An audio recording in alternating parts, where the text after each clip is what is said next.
Simona, जी? वो कागजात देना। जी। पेन।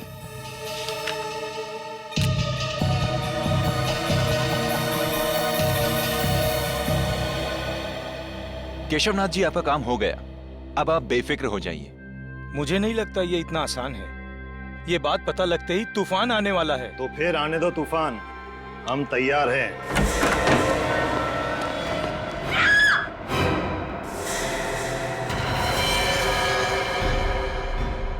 तुम्हें चेतावनी दी गई थी मिस्टर केशव, और चेतावनी सिर्फ एक बार दी जाती है, अगली बार तो सिर्फ गोली।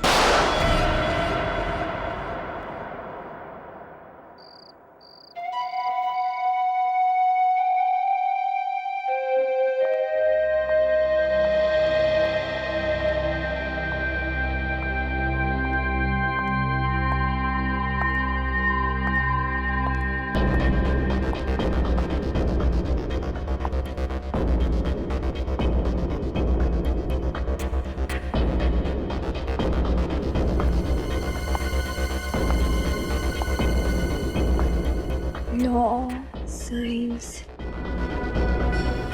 all books, shelf number 2. ये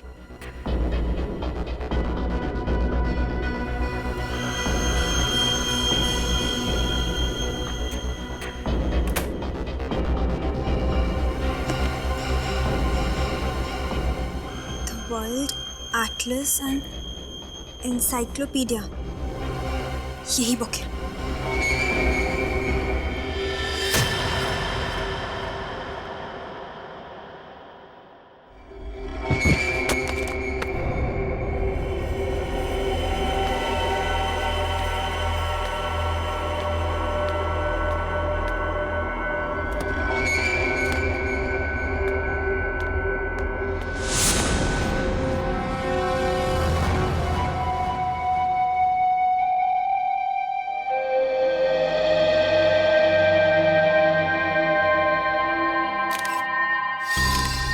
इसके गले में छेद है, किसी नुकीली चीज से वार किया गया है और शायद उसी वजह से इसकी मौत हो गई।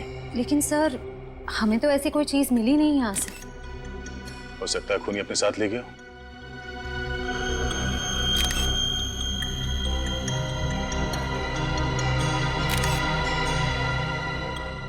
सर, कोई मोबाइल, कोई आईडी कार्ड नहीं है। सर, एक मिनट।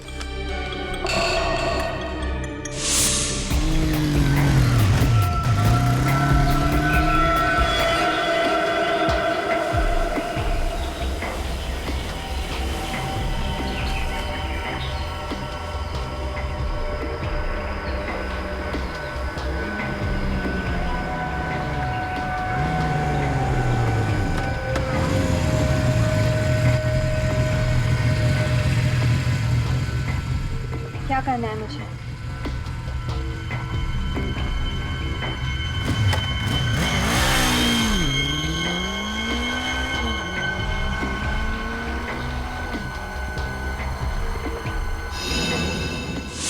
ये चिट्ठी इसकी जेब से मिली है। सेंट्रल लाइब्रेरी, तीसरा माला, शेल्फ नंबर 2। ये लड़की रात के 1:30 बजे वर्ल्ड एटलस बुक लेने के लिए आई थी यहाँ पे। क्यों? हाँ सर, और सर वो किताब यहाँ से गायब भी है। ओह, बड़ी अजीब बात है। रात के 1:30 बजे ये लड़की यहाँ वर्ल्ड एटलस बुक लेने आती है और उसी की मौत हो जाती है, और वो बुक भी यहाँ से गायब है। इसका मतलब है कोई और भी था जो बुक लेने के लिए आया था। उस किताब में ऐसा क्या हो सकता है? सर वो तो एक सिंपल मैप्स की बुक है। बुक भले ही सिंपल हो, लेकिन कोई ना कोई बात तो जरूर है सर। लगता है उस बुक के साथ छेड़छाड़ की गई होगी। सचिन, बाहर जाके पता करो किसी ने इन लोगों को अंदर बाहर आते जाते देखा है क्या। ये वर्ल्ड एटलस बुक आखिरी बार कौन लेके गया था? सर एक मिनट।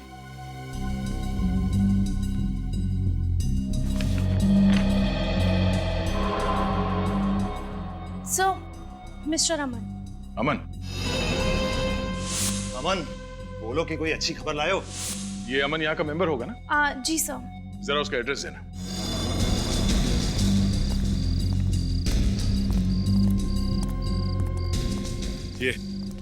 ये पीछे का गेट तो हमेशा बंद रहता है। अगर वो लड़की यहां से आई है इस तरफ से, वो जो औरत कैंडल बेच रही है उसे पता होगा।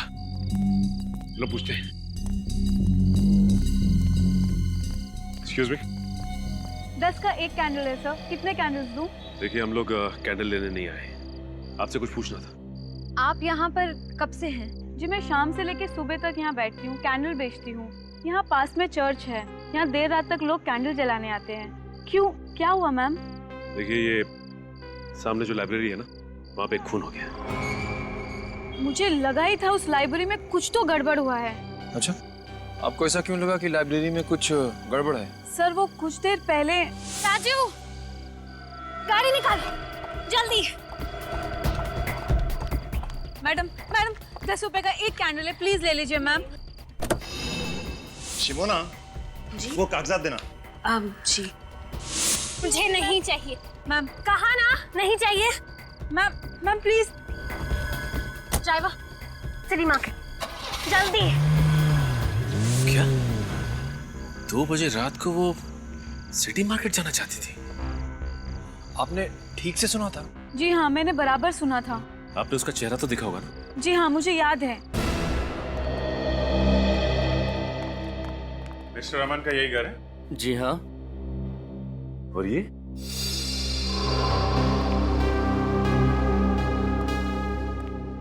क्या आप यही अमन जी हैं? हाँ सब इन्हें मैंने हाल में कहीं देखा है। हाँ सर, चेहरा जाना पहचाना लग रहा है, लेकिन याद नहीं आ रहा है कहाँ देखा है सर। जरूर देखा होगा, अमन सर बहुत बड़े वकील हैं, आपने टीवी पर किसी इंटरव्यू में देखा होगा उन्हें। अच्छा, तो आपके साहब बड़े वकील हैं? हाँ। कहाँ गए? ऑफिस? नहीं, आज सुबह वो अपना सामान लेकर के शहर से बाहर चले गए। इस अमन जी ने आखिरी बार लाइब्रेरी से वर्ल्ड एटलस की किताब ली और लाइब्रेरी में वापस कर दी। उसके बाद से गायब है। अमन जी का कमरा कहाँ है?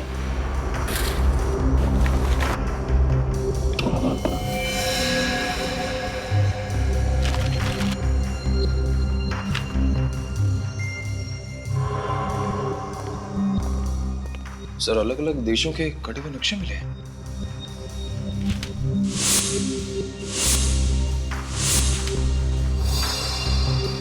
सर ये सारे कटे हुए नक्शे तो सर वो तो एक सिंपल मैप्स की बुक है। वर्ल्ड एटलस बुक है। अमन जी ने इसे कैंची से इस तरह से काटा क्यों होगा? उस वर्ल्ड एटलस बुक को हथियार बनाने के लिए। उस बुक में से सारे पन्ने काटे, उसके अंदर कोई नुकीली चीज रखी जो किताब खुलते ही पिस्टन के जरिए तेजी से बाहर निकली और उस लड़की का खून हो गया। सर अमन का फोन बंद आ रहा है। वो तो होना ही था। सर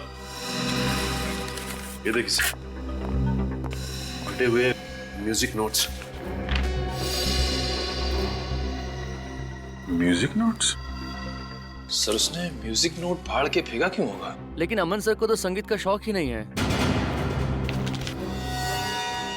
तो ये देखिए, ये वायर और ये स्प्रिंग।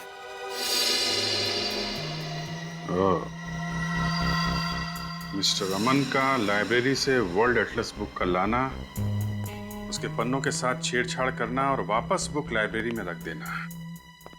उसके बाद एक लड़की का लाइब्रेरी में से उसी बुक को लेना और उस बुक से उसका खून हो जाना और मिस्टर अमन का गायब हो जाना। ये कोई इत्तेफाक नहीं है, साजिश है, साजिश। सोची समझी साजिश।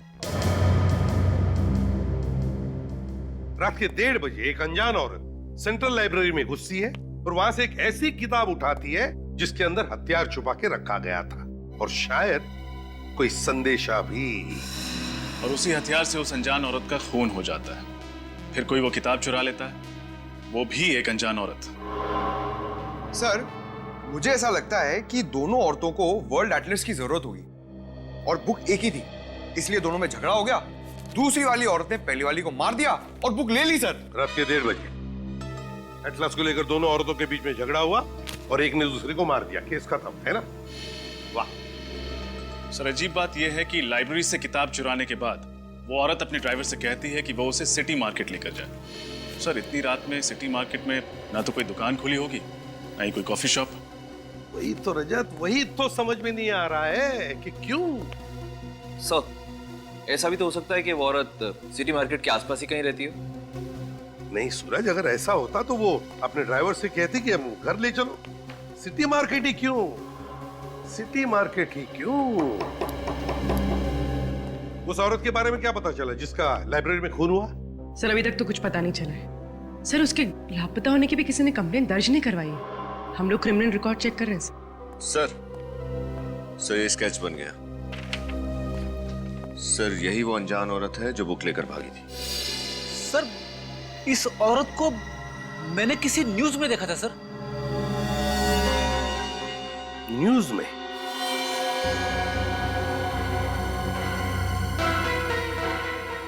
न्यूज में? अब याद आ गया, अब याद आ गया। उद्योगपति केशवनाथ जी के फार्म हाउस में जो आग लगी थी उसकी खबरें सारे अखबारों में छपी थी। उसी में मैंने इन दोनों का फोटो देखा है। सर ये हादसा तो 2 हफ्ते पहले ही हुआ था। पूर्वी सर ये अखबार में जिस औरत का फोटो है उसकी शक्ल और ये स्केच वाली औरत की शक्ल कितनी मिलती जुलती है। सर लेकिन ये तो शिमोना है। मैम आपने पक्का इसी औरत को देखा था? जी सर, पक्का मैंने इसी को देखा था। सर अगर शिमोना जिंदा है तो अमन ने पुलिस में झूठी रिपोर्ट क्यों लिखवाई? सर और शिमोना ने लाइब्रेरी में उस लड़की की हत्या क्यों की? कोई ना कोई राज जरूर था केशवनाथ जी के फार्म हाउस में जो उस आग में जलकर खाक हो गया। सारे चक्कर के पीछे ये अमन ही है। अमन? हाँ सर, इसलिए मिस्टर अमन ने शिमोना जी के लिए वो म्यूजिक नोट्स में वो संदेशा छोड़ा होगा, क्योंकि दोनों खुले में तो आमने सामने आ नहीं सकते थे। अमन और शिमोना, क्या क्या कनेक्शन हो सकता है इन दोनों के बीच में? और फिर ये शिमोना इतनी रात गए सिटी मार्केट किस लिए गई थी? सर अमन के घर से हमें कुछ फटे हुए कागज मिले जिन पर कुछ म्यूजिकल नोट्स लिखे हुए। सर इस वर्ल्ड एटलस का म्यूजिकल नोट से क्या कनेक्शन हो सकता है? उस वर्ल्ड एटलस में कुछ तो ऐसा होगा जिसकी वजह से शिमोना सीधे इस मार्केट में आ गई।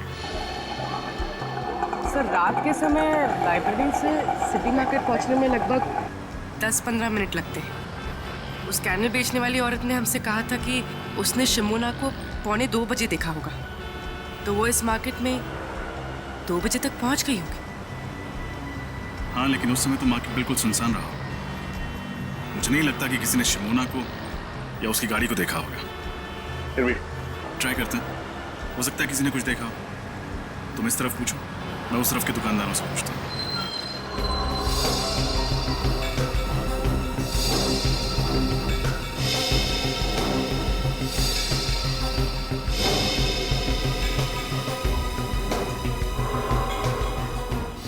सर आखिर आप क्या ढूंढ रहे हैं?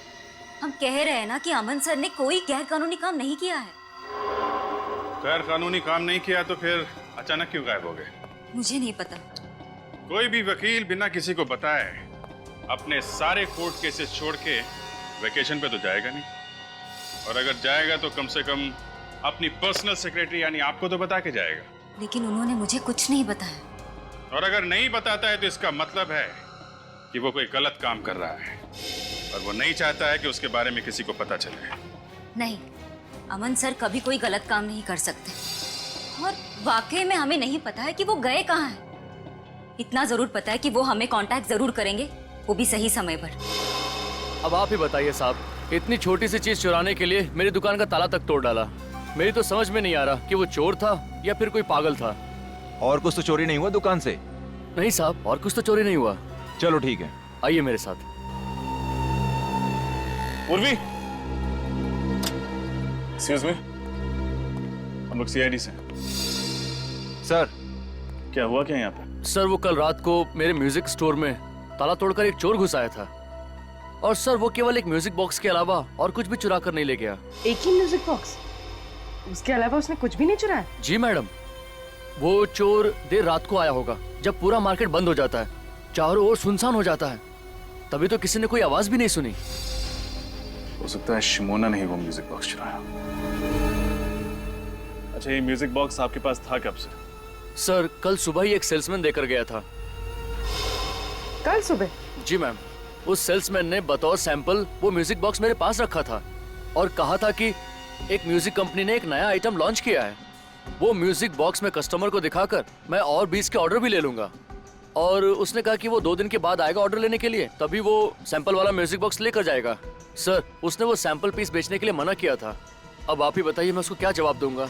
ये सेल्समैन पहले भी आया था आपकी दुकान पर? जी नहीं सर, वो सेल्समैन हमारे लिए नया था, पहले कभी नहीं देखा। यही था? हाँ सर, यही था वो आदमी। Thank you.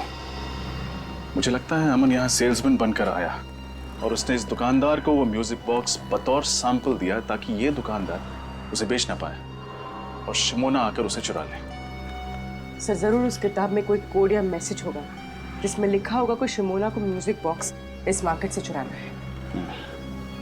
लेकिन सेंट्रल लाइब्रेरी से सिटी मार्केट से म्यूजिक बॉक्स, ये कोड्स का चक्कर कुछ समझ में नहीं आया।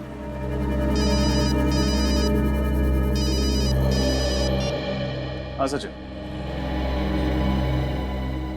क्या? ठीक है। क्या हुआ सर? कल रात इस शहर के 2 और म्यूजिक स्टोर से ऐसे ही म्यूजिक बॉक्सेस चुराए गए।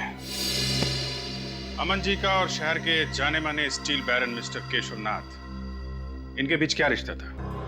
सब मिस्टर केशवनाथ अमन सर के क्लाइंट थे और वो अक्सर हमारे ऑफिस में आया करते थे।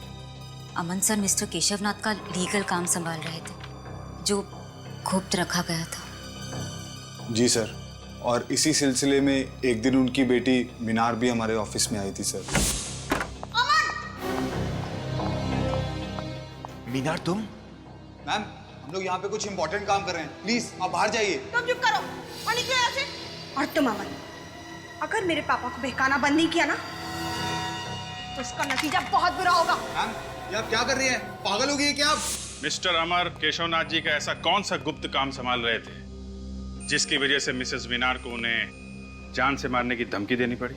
सर हमें वाकई में कुछ नहीं पता क्योंकि अमन सर मिस्टर केशवनाथ का काम खुद संभालते थे। हाँ सर, और इस केस के बारे में उन्होंने मुझे भी कुछ नहीं बताया सर। सर। हाँ बेटी। सर केशवनाथ जी के कोई भी लीगल पेपर्स इस ऑफिस में नहीं है, मगर सर ये मिसेस मीनार को अमन पे इतना गुस्सा क्यों आया? और सर ये अमन फार्म हाउस में लगी आग के सिर्फ एक गवाह थे या वो जानते थे कि आग लगने से पहले वहां क्या हुआ था? ये तो केशवनाथ जी के फार्म हाउस पे जाके ही पता चलेगा।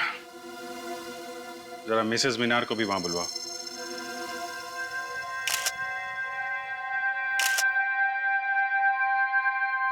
आप लोग इस पूछताछ से हमें कब बख्शेंगे? 2 हफ्ते पहले हुए इस हादसे को आप लोग भूल क्यों नहीं जाते? माना कि फार्म हाउस में आग लगी थी, but it was just an accident. Relax Minar, relax. CID वाले आपके पापा का फार्म हाउस का तलाशी लेना चाहते हो तो लेने दो, उन्हें उनका काम करने दो। थैंक यू मिस्टर भास्कर, कम से कम आप हमारे काम को समझते हैं। देखिए मिसेस मीनार, हम सिर्फ अपनी ड्यूटी कर रहे हैं। इस फार्म हाउस में जो आग लगी और जिसमें आपके पिताजी और उनके 2 एसोसिएट जल के मर गए, आपको ये मालूम होगा कि उसकी रिपोर्ट मिस्टर अमन ने लिखवाई थी। तो हुआ यह है कि मिस्टर अमन अभी लापता हो गए, और सिर्फ इतना ही नहीं, सेंट्रल लाइब्रेरी में हुए गुमनाम लड़की के कत्ल में भी उसका हाथ है। मुझे ये नहीं समझ में आ रहा कि एक लाइब्रेरी में हुए कत्ल का इस फार्म हाउस के जलने से क्या मतलब है? यहाँ आग कैसे लगी, कब लगी, पुलिस इसकी तहकीकात कर रही है। और तहकीकात में ही पता चला है कि अमन को आपने बंदूक दिखा के धमकी दी थी। क्यों? क्योंकि अमन एक नंबर का धोखेबाज है। उसने मेरे पापा की आंखों में धूल झोंककर करोड़ों रुपयों का कबूल किया है, और इससे आप ये कैसे कह सकते हैं कि मैंने अमन को कुछ किया है? ठीक है, फिलहाल अभी हम आपकी बात पे विश्वास कर लेते हैं, लेकिन सर ये बाहर पेड़ में धंसी हुई मिली। बंदूक की गोली? इसका मतलब इस फार्म हाउस में गोलियां भी चली। Oh my God. ये गोली चलने वाली बात अमन ने पुलिस रिपोर्ट में क्यों नहीं लिखवाई? ये वीणा का है, ये संतूर का है और ये सितार का है। ये तीनों एक ही राग पर है, लेकिन इनके वाद्य यंत्र अलग अलग हैं। मैं आपको इनके राग सुनाता हूं।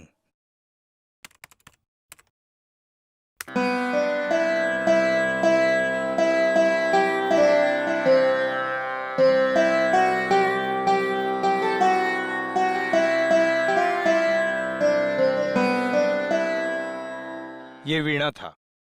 अब आप संतूर सुनिए।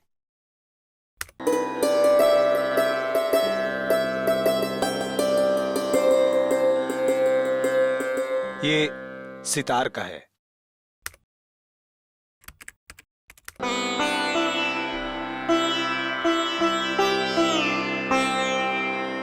कहीं इन नोट्स में कुछ छुपा हुआ संदेश तो नहीं है, कोई हिडन मैसेज? नहीं नहीं, ये तो शुद्ध संगीत है। अब आपके वक्त और आपकी मदद के लिए शुक्रिया। नमस्कार। ये अमन तो एक वकील है ना, तो भला एक वकील शिमोना को शास्त्रीय संगीत के जरिए अपना मैसेज क्यों भेजेगा? सर, और शिमोना ने वही म्यूजिक बॉक्सेस चुराए जिसपे ये एक ही राग 3 अलग अलग म्यूजिकल इंस्ट्रूमेंट्स पे बजाए गए हैं। सर, हो सकता है कि इन 3 अलग अलग इंस्ट्रूमेंट से बजाया गया राग किसी व्यक्ति या किसी जगह के बारे में इशारा कर रहा हो। अब बस ये पता करना है कि संगीत के ये सुर किस जगह या फिर किस इंसान से जुड़े हुए हैं। मिसेस मीनार, अब तो आपको यकीन हो गया होगा कि फार्म हाउस में आग लगना कोई हादसा नहीं था। यहाँ पे गोलियां चली थी, गोलियां। सर, हाँ बेटी। सर, पुलिस की फॉरेंसिक रिपोर्ट के मुताबिक उस वक्त यहाँ पे जो थे वो सब आग में जलकर राख हो गए थे, और उनकी बाकी बची जो हड्डियां हैं वो अभी भी उन्हीं के लैब में है। तो एक काम करो, उन हड्डियों को अपने फोरेंसिक लैब में भिजवा दो, डॉक्टर सारुंखे के पास। Yes sir. What nonsense! मुझे अपने पापा का अंतिम संस्कार करना है। देखिए मैडम, पहले हमें ये पता लगाना है कि एग्जैक्टली यहाँ पे हुआ क्या था। फिर आपके पिता की हड्डियों की शिनाख्त भी अभी बाकी है, तब तक आपको इंतजार करना ही पड़ेगा। सर ये देखिए क्या मिला, साइड से थोड़ा जला हुआ।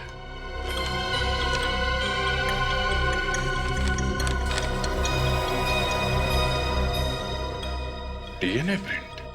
हड्डियां तो बुरी तरह जल गई हैं। इनके चेहरे अच्छे से बन पाएंगे? हाँ अभिजीत, इस फेस कंस्ट्रक्शन सॉफ्टवेयर के जरिए आप मौका वारदात पर पाई गई खोपड़ी का फेस कंस्ट्रक्ट करने की कोशिश तो करो।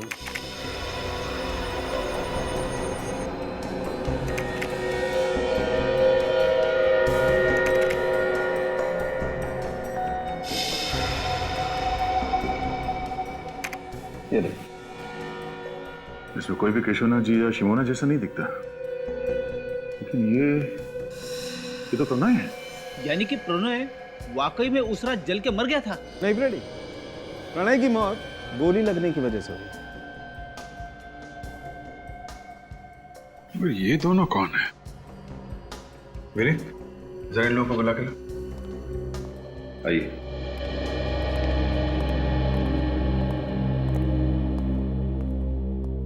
जरा इन 2 चेहरों को देखिए, इनको पहचानते हैं आप लोग? कभी ये देखा है? इनमें से हम किसी को नहीं जानते। हमें क्या पता कौन है ये लोग? सर, आपका शक सही निकला। घटनास्थल से लाई गई सारी हड्डियों का डीएनए टेस्ट मिल गया। किसी का भी डीएनए मिसेस मीनार के डीएनए से नहीं मिलता। यानी वाकई में केशवनाथ जी जिंदा है? पर मेरे पापा हैं कहाँ? उन्होंने अब तक फोन क्यों नहीं किया? हम लोग जल्दी पता लगा लेंगे, अभी आप लोग जा सकते हैं। अच्छा तारिका, वो फार्म हाउस पे जो डीएनए की रिपोर्ट मिली थी उसका क्या हुआ? ये डीएनए प्रिंट एक 25 से 30 साल की औरत का है जिसका केशव नाथ जी के साथ जेनेटिक लिंक है। और एक बात सर, ये औरत को एक बहुत ही असामान्य बीमारी है, एक्वाजेनिक प्लूराइटिस। ये बीमारी है क्या? यह एक बहुत ही रेयर जेनेटिक डिसऑर्डर है। इसके रोगी को पानी से एलर्जी होती है। जरा सा भी पानी अगर शरीर में कहीं भी लग जाए तो बहुत जबरदस्त एलर्जी होती है, खुजली होती है। बारिश का पानी, पसीना, यहाँ तक कि हवा में अगर जरा सी नमी भी बढ़ जाए तो रिएक्शन होता है। और इस इंसान को इतनी खुजली होती है कि कई बार तो इसकी मौत हो जाती है खुजली की वजह से। तो बहुत भयानक बीमारी है। ऐसे पेशेंट जिंदा कैसे रहते हैं? एंटी एलर्जिक दवा खा करके, ताकि इससे लड़ने की क्षमता बढ़ा सके। ऐसे रोगी को हॉस्पिटल में अल्ट्रावायलेट बी पॉजिटिव फोटोथेरेपी दी जाती है। ये पेशेंट्स पानी पी सकते हैं? पी सकता है, लेकिन सिर्फ मिनरल वाटर। अगर जरा सा भी क्लोरीन का पानी पिया तो पूरे शरीर में बुरी तरह से रैशेज हो जाते हैं। सिर्फ मिनरल वाटर? पानी के? अच्छा, ओके, ठीक है, ओके। क्या हुआ? लाइब्रेरी में जिस अनजान लड़की की लाश मिली थी उसका नाम बिंदु है। वो एक गुनहगार थी और जेल में सजा भी काट चुकी थी।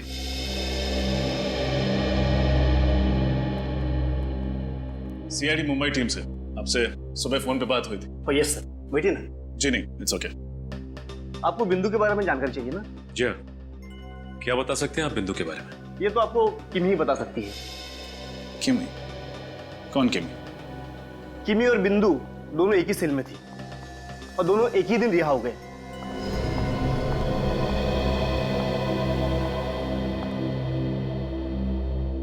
किमी देखो, हम तुम्हें डराने या धमकाने नहीं आए हैं। हम बस ये जानने आए हैं कि तुम बिंदु के बारे में क्या जानती हो।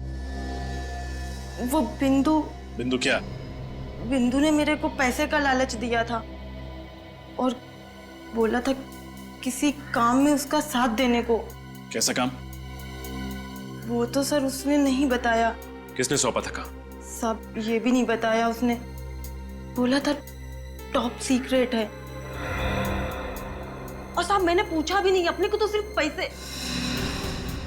पैसों से मतलब था साहब, इसलिए नहीं पूछा। कहाँ गई थी तुम उसके साथ? Central library, Mumbai. Central library? इसका मतलब बिंदु पहले भी गई थी लाइब्रेरी? हाँ सर। क्यों गए थे तुम दोनों वहां? सर बिंदु और मैं सॉफ्टवेयर इंजीनियर बनकर गए थे उस लाइब्रेरी में।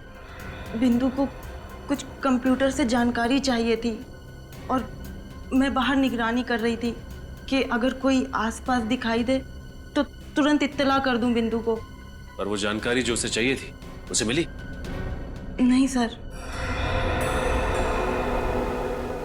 सर, लाइब्रेरी के कंप्यूटर से ऐसी क्या जानकारी हासिल करना चाहती थी बिंदु?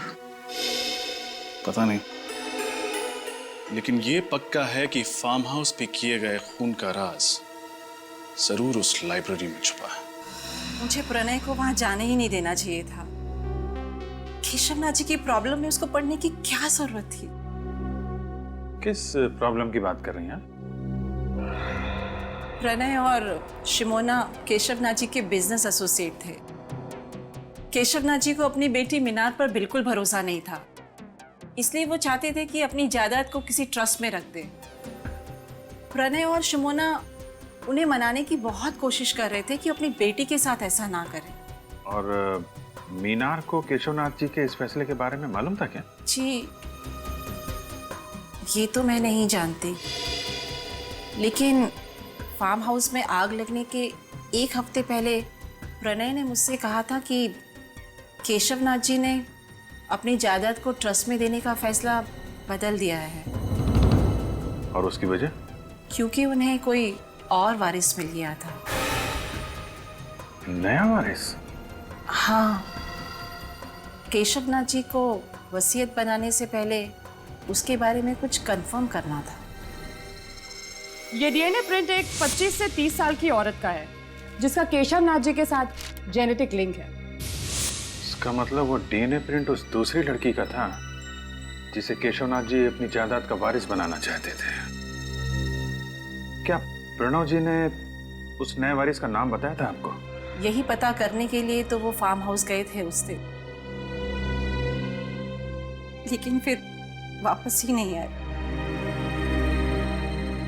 मतलब ये सारा केस केशवनाथ जी की जायदाद से जुड़ा हुआ है जो अपनी बेटी को नहीं बल्कि किसी और रिश्तेदार को देना चाहता है। और वो डीएनए प्रिंट जो केशवनाथ जी के जले हुए फार्म हाउस से मिले वो उसी रिश्तेदार के होंगे। किसी के डीएनए प्रिंट मिलने से ये कैसे साबित होगा कि वो केशवनाथ जी के रिश्तेदार के हैं? सूरज, इंसान दो ही वजह से डीएनए टेस्ट करवाता है, या तो उसे रिश्ता साबित करना होता है या फिर बीमारी के बारे में, जेनेटिक बीमारी के बारे में पता करना होता है। लगता तो यही है कि केशवनाथ जी ने डीएनए टेस्ट के जरिए रिश्तेदारों की पहचान करने की कोशिश की है। हमें ये कैसे पता चलेगा कि वो डीएनए प्रिंट किस रिश्तेदार का है? किमी बता रही थी कि बिंदु और वो जब जेल से छूटी तो दोनों सेंट्रल लाइब्रेरी में गई थी उस कंप्यूटर से कुछ इंफॉर्मेशन निकालने के लिए। सर इसका मतलब वो 25-30 साल की लड़की जिसे डीएनए रिपोर्ट के मुताबिक पानी की एलर्जी है वो इसी लाइब्रेरी में काम करती है? एग्जैक्टली। मतलब सर, हमें ना सिर्फ केशवनाथ जी, अमन और शिमोना को खोजना है बल्कि लाइब्रेरी में काम करने वाले उस गुमनाम वारिस का भी पता लगाना है। ये केशवनाथ जी, अमन और शिमोना को ढूंढेंगे कैसे? रेडी, भले उन तीनों के मोबाइल फोन बंद हो, भले उनके बैंक अकाउंट में कोई लेन देन ना हो, लेकिन हर चीज के लिए पैसा तो लगता ही है। कोई ना कोई तो उन्हें पैसे भेजता ही होगा। बस उन्हें ढूंढ लेंगे। लेकिन कौन सर? केशवनाथ जी और शिमोना के जान पहचान वालों के मुताबिक वो दोनों मर चुके हैं। दया, ये अमन तो जिंदा है, और फिर अभिजीत ने तो कहा ही था ना कि अमन की सेक्रेटरी विनीता काफी वफादार है। सर, उन 3 म्यूजिक बॉक्सेस का क्या राज है? वो अमन ने शिमोना के लिए 3 अलग-अलग दुकानों में क्यों रखे थे? अमन को पता था कि कोई उसका पीछा कर रहा है, इसीलिए वो तीनों म्यूजिक बॉक्सेस में शिमोना के लिए संदेश भेजता था। दया, लेकिन पता लगाना पड़ेगा इस केशवनाथ जी का म्यूजिक से क्या संबंध है। और एक काम, इस अमन की सेक्रेटरी विनीता पर नजर रखो, विनीता पर नजर रखो।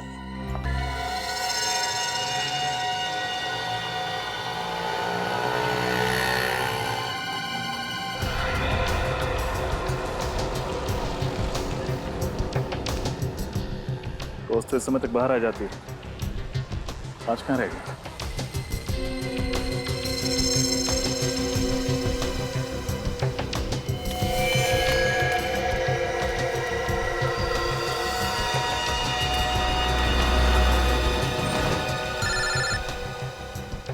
सर ये पैदल ही आई है, शायद ऑटो का वेट करे। अच्छा,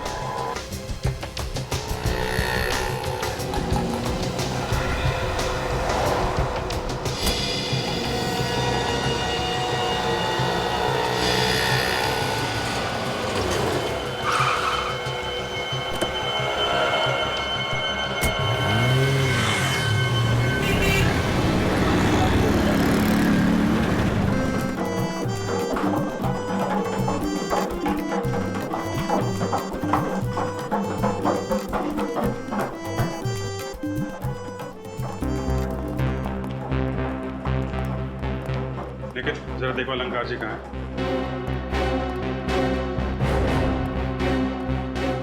अरे भाई, वो संतूर का क्या हुआ? अलंकार जी। जी? अलंकार जी, हम सीआईडी से हैं और आपसे कुछ पूछताछ करना चाहते हैं। जी पूछिए। इस म्यूजिकल स्कूल को बनाने वाले केशवनाथ जी के फार्म हाउस में जिस दिन आग लगी, उस दिन वो आपसे 2 बार मिलने आए थे, क्या ये सच है?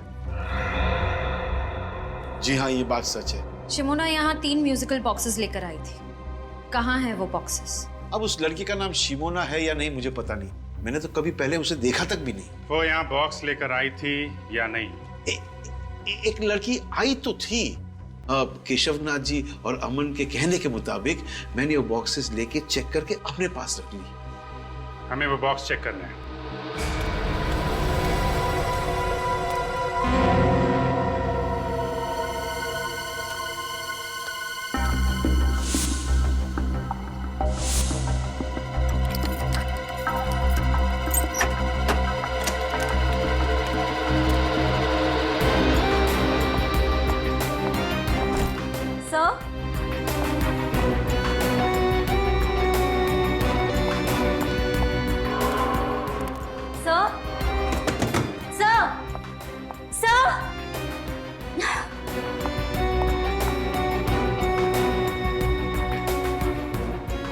चले गए सब के सब?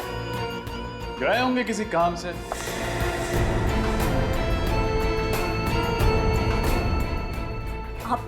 आप लोग यहाँ? जी हाँ, हम लोग यहाँ क्योंकि हमारा तो काम ही है गुनहगारों को पकड़ना। लेकिन मैं गुनहगार नहीं हूँ, मैं सच में गुनहगार नहीं हूँ। कुछ नहीं किया है मैंने। गोली मत चलाना प्लीज, बंदूक पीछे रखो, बहुत डर लगता है मुझे बंदूक। और झूठ बोलने से डर नहीं लगता? मुझे माफ कर दो सर, मैंने झूठ कहा था कि मैं अमन सर के बारे में कुछ नहीं जानती। मैं तो सिर्फ उनके ऑर्डर्स को फॉलो कर रही थी। अमन सर, मिस्टर केशवनाथ और शुमोना मैडम यही छुपे हुए थे। इसका मतलब ये तीनों इस षड्यंत्र में मिले हुए थे। तुम्हारे पास अमन और शिमोना का नंबर होगा? हाँ सर। फोन लगाओ, पूछो कहाँ है।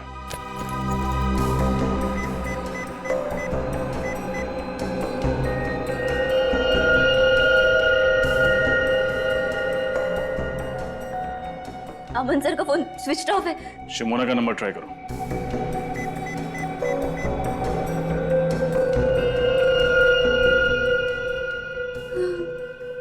उनका फोन भी बंद है।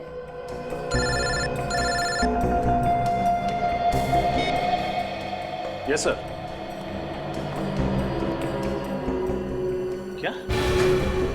तो इस वजह से अमन, शिमोना और केशवनाथ को यहां से गायब किया गया है? सर हम लोग आ रहे हैं। क्यों सर? कुछ नहीं सचिन, केस खत्म करने का टाइम आ गया।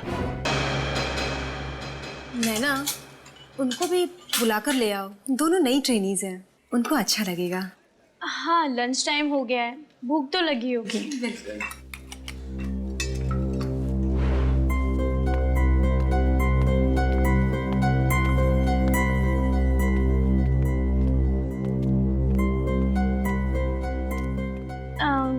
Excuse me.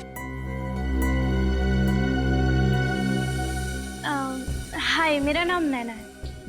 चलो साथ में लंच करते हैं। दीप्ति,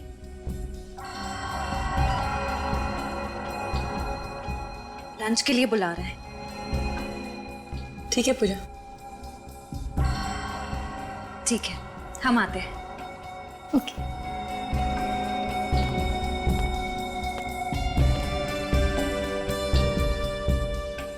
ये लाइब्रेरी बहुत बड़ी है, एक्स्ट्रा स्टाफ की जरूरत नहीं थी, फिर भी ट्रस्ट वालों ने तुम दोनों को यहाँ पर जॉब दी।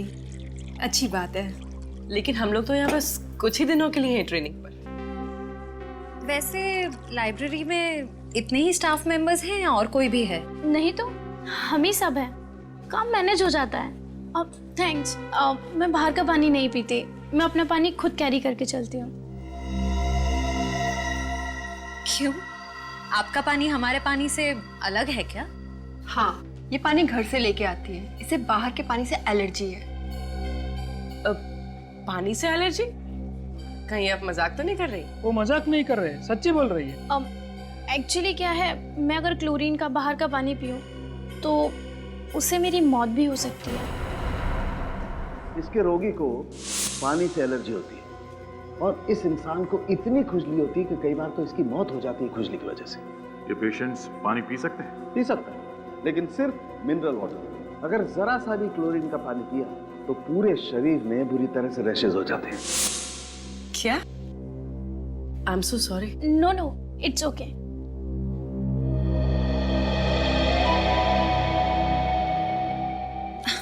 अरे मैं तो भूल ही गई।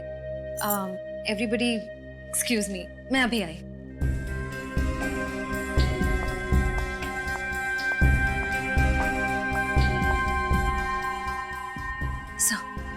सर, नैना वही लड़की है जिसे केशवनाथ जी अपना वारिस बनाना चाहते थे। क्या वसीयत उसके हाथ लग गई? नो, फिर तो वो नैना पर हमला करने की जरूर कोशिश करेगा। डोंट वरी सर, हम नैना पर नजर रखेंगे। Yes sir. नैना, बैठो। तुमने अभी तक वो लिस्ट नहीं बनाई। रजिस्टर में नए बुक्स के स्टॉक की एंट्री करनी थी, वो कब करोगी? सर वो मुझे कुछ नहीं सुनना है। आप सब घर जा सकते हो, लेकिन नैना तुम अपना काम खत्म करके ही घर जाओगे। Okay sir.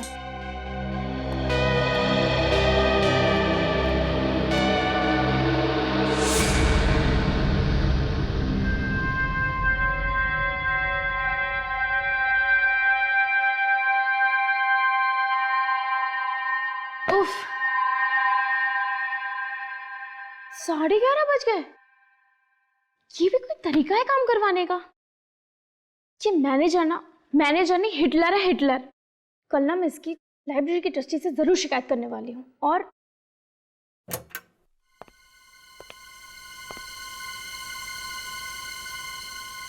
कौन है? सिक्योरिटी, सिक्योरिटी, कौन है? कौन है? कौन है वहां?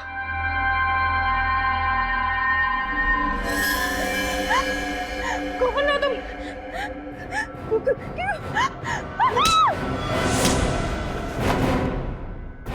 ओ, तुम